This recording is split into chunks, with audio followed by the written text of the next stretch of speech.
আপনি জানতে চান 2026-এ আপনার কোনো দলের জয় হবে? তা আপনি নিজেই বলতে পারবেন যদি আপনার কাছে একটি মোবাইল থাকে।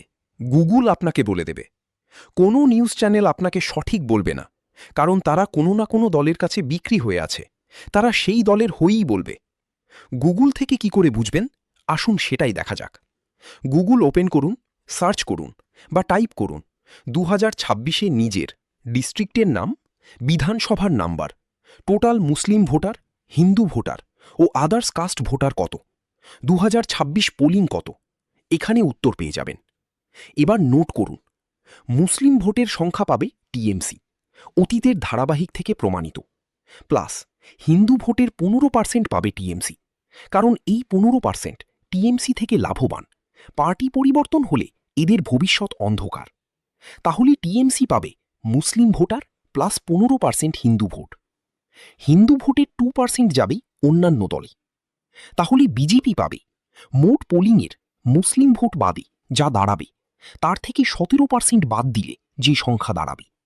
ধরা হল মোট ভোটার 100%, পোলিং 90%, মোট ভোট পড়েছে 90। স্টেপ 1, মুসলিম ভোট 40%, টিএমসি।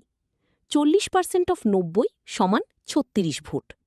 স্টেপ 2, বাকি ভোট 90 মাইনাস 36 সমান 54 ভোট। স্টেপ 3, বাকি ভোটের 20%, টিএমসি।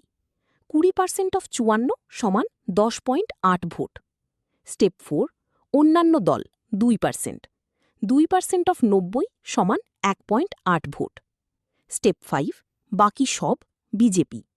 90 মাইনাস 36 প্লাস 10.8 প্লাস 1.8 সমান 41.4 ভোট। ফাইনাল রেজাল্ট 100 এর মধ্যে শতাংশ। টিএমসি 36 প্লাস 10.8 সমান 46.8%, অন্যান্য দল 1.8%, বিজেপি 41.4%।